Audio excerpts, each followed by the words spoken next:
అనపర్తిలో మీరు వడ్డీ వ్యాపారుల డబ్బులు తీసుకున్నారని, ఆ, వాళ్ళ ద్వారానే మీకు చెడ్డ పేరు వచ్చిందని. వడ్డీ వ్యాపారమా?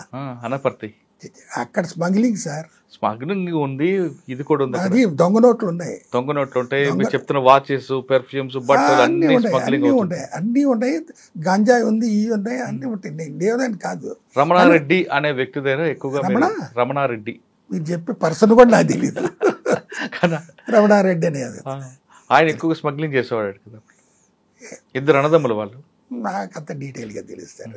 యాక్చువల్గా అయితే కానీ అక్కడ స్మగ్లింగ్ డబ్బులు చేసేవాళ్ళు డబ్బులు ఇచ్చేవారంటారా? ఆ వాస్తవం అనేది వాళ్ళు ఇచ్చేవాళ్ళు ఇదేదో నాకైతే తెలియదు, నేనైతే తీసుకోలేదు. కానీ అనపర్తికి ఎందుకండి స్మగ్లింగ్, ఈ రౌడీజం, తర్వాత అంత రెడ్డి కమ్యూనిటీ కదా. కరెక్టే. అక్కడ వాళ్ళకి ఏం దగ్గర ఉందని కేర్ ఆఫ్ అడ్రస్ ఏంది స్మగ్లింగ్ కి? వాళ్ళు చేశారు కాబట్టి ఆ పేరు వచ్చింది వాళ్ళకి. కాదండి, అక్కడ అంటే సముద్రం దగ్గర ఉందా? కాదు, సముద్రం దగ్గర ఏమీ లేదు.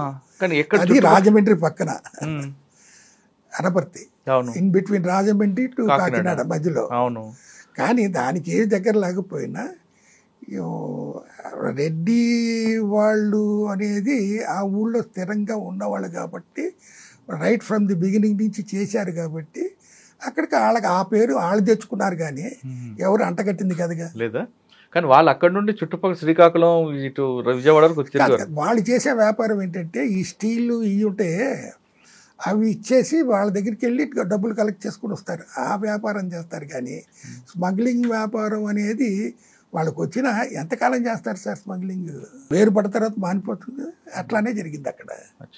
ఈ రమణారెడ్డి మీరు అన్నోళ్ళు ఎవరు కూడా నాకు తెలియదు నిజంగా. సరే, అనపర్తి తర్వాత ఎక్కడికి వచ్చారు? అనపర్తి తర్వాత నేను డీసీఆర్బీకి వచ్చాను. సస్పెండ్ చేసిన తర్వాత మాకు లైమ్ లైట్ ఏరియాస్ ఏదిగా నాన్ ఫోకల్ వేస్తారు కదా, వేసారు. 2 years అవ్వగానే నా వర్క్ని మెచ్చుకున్న తర్వాత మళ్ళీ ఫోకల్ వేయమన్నారు. వచ్చాను, చేశాను. ఎక్కడ?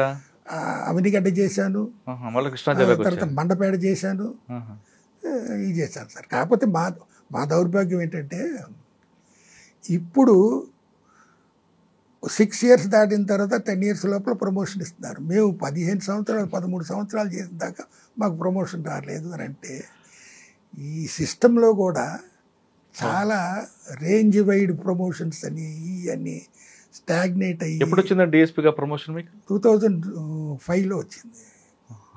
1.5 year నేను చేసింది డిఎస్పీగా.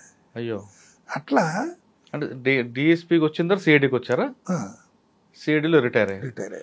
సరే, మీరు ఎక్కువ కాలం మండపేట, అవనిగడ్డ కనిపిస్తుంది కదా, అక్కడ మీకు బాగా గుర్తున్న కేసు ఉందా? ఎక్కడ చేసినా గుర్తింపే సార్. ఇప్పుడు మారేడుమిల్లో చేశా, మీకు పేపర్ స్టేట్మెంట్లు అవి కూడా చూపించాడు కదా. మారేడుమిల్లో ట్రైబల్స్ని నాన్ ట్రైబల్ వాళ్ళు మ్యారేజ్ చేసుకుంటే నాన్ ట్రైబల్ వాళ్ళు ట్రైబల్ అయిపోతారంట. అదొక జీవో తెచ్చారు కొత్తగా. ఇప్పుడు చెన్నారెడ్డి గారు ట్రైబల్స్ని కూడా సారా కాసుకొని తాగమన్నాడు. కానీ వాళ్ళకి కాసుకోవటం తాగటం తెలీదు. వాళ్ళకి తెలిసింది ప్రకృతికి సిద్ధమైన జీలికల్లు ఒకటే. కానీ ఎప్పుడైతే సారా చట్టపరం చేసో ఈ సారా షాపులు కూడా ఏజెన్సీ ఏరియాలోకి వెళ్ళినప్పుడు వాళ్ళు జీలికల్లు మానేసి ఈ సారా తాగటం మొదలుపెట్టారు. ఈ సారా తాగటం మొదలుపెట్టిన తర్వాత ఇన్ఫర్మేషన్స్ ఇది వస్తేనే నక్సలైట్లు వాళ్ళని బెదిరించినా ఎవరు బెదిరించినా ఆగదుగా. మీకు ఎప్పుడైనా ఎదురుపడలేదా? వాళ్ళతో కలుద్దామని మాట్లాడదామన్నా కానీ నాకు ఎదురుపడలే. ఎవరితో? నక్సలైట్తో. ఎందుకనంటే వాళ్ళు చేసేది ఆయుధం పట్టుకొని ఎంతకాలం పోరాడగలరు? వాళ్ళు పోరాడగలుగుతాడు. ఎలక్షన్స్లో నుంచోమనండి, పార్టీని పెట్టుకోమనండి, గెలవమనండి. వాళ్ళ ప్రాణాలు పోగొట్టుకుంటున్నారు, మా ప్రాణాలు తీస్తున్నారు కదా. ఇప్పుడు నక్సలైట్లు అనేవాళ్ళు అంత దుర్మార్గులు ఏం కాదు. వాళ్ళకి కూడా వీడి బ్యాక్గ్రౌండ్ ఏంటి, ఏ ఆఫీసర్ బ్యాక్గ్రౌండ్ ఏంటి అని తెలుసుకుంటారు. నేను హంగర్ స్ట్రైక్ చేసిన సంగతి వాళ్ళకి తెలియదా? మీ దగ్గర రాలేదు? నా దగ్గర రాలేదు సార్, నిజంగా రాలే. నేను అసలు ఒక్కడగా నా ఫిజికల్ ఫిట్నెస్ కోసం నేను 5 మైళ్ళు 7 మైళ్ళు పరిగెత్తేవాడిని. ఏజెన్సీలో కూడా పరిగెత్తా. సస్తే ఒకసారి సస్తాను సార్, 100 సార్లు చావంగా అని. చావుకు భయపడినప్పుడు నాకేంటిది, ఒక్కడనే నా జీప్ డ్రైవరు నేను తిరిగేవాళ్ళం. ఫోర్స్ గీర్సు వెనకాల ఒక ఇది ఇంకో జీపు మేము పెట్టుకుని తిరగలే. అక్కడికి నక్సలైట్ పనిచేశారండి 1 year, కరెక్ట్గా 1 year చేశాను. అది నేను అజ్ఞాతవాసం కింద పెడతా. అక్కడ చేసినప్పుడు నాకు అనిపించింది భారతంలోను రామాయణంలో మహారాజులే అరణ్యవాసం చేశారు అనుకున్నప్పుడు నేను ఇప్పుడు చేసినప్పుడు ఇప్పుడున్నంత ఫెసిలిటీస్ లేకుండా వాళ్ళు ఎట్లా చేశారు అని కూడా అనుకున్నా నేను. అదే అప్పుడు అక్కడ వెళ్ళడమే పెద్ద కష్టం కదండి. వెళ్ళడమే కష్టం అంటే ఇప్పుడు రోడ్లు భద్రాచలం వెళ్ళే రోడ్డు ఉంది కదా రాజమండ్రి టు, పక్కనే మారేడుమిల్లి, కాబట్టి ఇది చేసుకొని వెళ్ళగలిగేవాళ్ళు. ఇట్లా చాలా ఉన్నాయి సార్. కాకపోతే ఏంటంటే మీరు ఒకేసారిగా అన్నీ రికార్డ్ చేయలేరు, చేయలేరు. మీకు చెప్పాలనుకుంటే ఇక చాలా ఉన్నాయి, చేయగలను. కాకపోతే ఏంటంటే ముందు మీతో ఇంటరాక్ట్ అవుదాం కదా అని నేను వచ్చాను.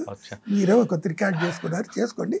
ఇంకా నేను మీకు చెప్తాను, వస్తా హైదరాబాద్ వచ్చి చేసిన. ఇప్పుడు మీరు రిటైర్ అయిపోయారు కదా, రిటైర్ అయిన తర్వాత ఏం చేస్తున్నారు? నేను రిటైర్ అయినప్పటికీ నాకు పెన్షన్ రాలే. కారణం ఏంటి? నా పర్సనల్ ఫైల్లో ఇంక్రిమెంట్లు, సెలక్షన్ గ్రేడ్ ఇంక్రిమెంట్లు ఇవన్నీ పడలా. ఇవన్నీ ఎవరు చేయాలి? స్టాఫ్, టెలికల్ స్టాఫ్ చేయాలి. వాళ్ళు చేయటంలే. వాళ్ళ ఉద్యోగం ఎట్లా ఉందంటే ఎవడి పని ఆడు చేస్తే ఇవన్నీ అప్డేట్గా ఉంటాయి కదా. వాళ్ళు డిస్టిక్ ఎస్పీ గారిని వాళ్ళని వాళ్ళ దృక్కులో పడి పని కొట్టి ఆయన పనులు చేసి పడుతుంటే వాళ్ళు ఆయనతో చేసుకుంటే ఇవన్నీ మర్చిపోయారు. కాబట్టి మా పర్సనల్ ఫైల్స్ అప్డేట్ లేవు. జస్ట్ 1 month నేను బిఫోర్ అవుతాను నాకు నోటీస్ ఇచ్చారు. ఏది? Retirement notice. కానీ 6 months ముందు ఇవ్వాలి. 1 month బిఫోర్ ఇచ్చి రిటైర్ అవుతున్నావు అని చెప్పి రిటైర్మెంట్ డేట్ తోటి ఆ నెలలో ఎవరో రిటైర్ అవుతారో ఒక లిస్ట్ వేసి సిఐడి డీజీ ఇచ్చాడు, తీసుకున్నాడు. అప్పుడు నేను ఒక లెటర్ పెట్టి నా సెలక్షన్ గ్రేడ్ ఇంక్రిమెంట్, ఈ ఇంక్రిమెంట్లు అవన్నీ రాలేదు, అప్డేట్ చేయండి, రిటైర్ అయిన తర్వాత పెన్షన్ రావాలి కదా అని పెడితే దానికోసం 7 సంవత్సరాలు నాకు పెన్షన్ రాకుండా నా ఫైలు ఏలూరు రేంజ్ సిఐడి తిరిగింది. అవన్నీ అప్డేట్ చేసిన తర్వాత డ్రాయింగ్ అయితే దాన్ని ఏమంటారంటే డ్రా పర్టికులర్స్, ఎక్కడెక్కడ పనిచేశానో డ్రా పర్టికులర్స్ అడుగుతారు వీళ్ళు. ఇవన్నీ చేసేది.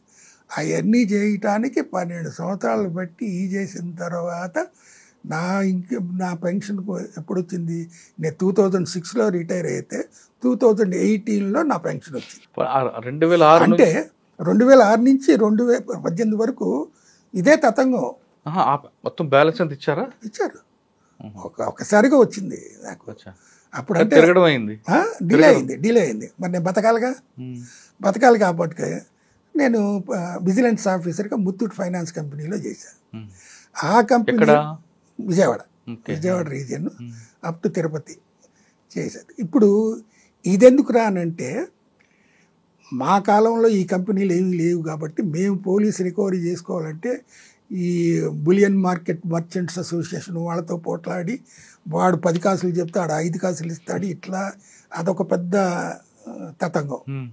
మా కాలంలో ఆ బాధలు పడ్డాం, రికవరీ చేసాం, పెట్టాం, అయిపోయింది. ఇప్పుడు ఈ ఫైనాన్స్ కంపెనీస్ వచ్చినప్పుడు దొంగతనం చేసినోడు ఆ బంగారం తీసుకొచ్చి బ్యాంకులో పెట్టుకొని గ్రామ్ ప్రకారంగా ఏ రోజు ధర ఉంటే అంత డబ్బులు వాడు ఇచ్చి తీసుకొని వెళ్ళిపోతే వాడు అనుభవిస్తున్నాడు, వాడు ఎంజాయ్ చేస్తున్నాడు. వాడు పట్టుకొని తీసుకొచ్చి పోలీసు వాళ్ళు రికవర్ చేసుకెళ్తారు.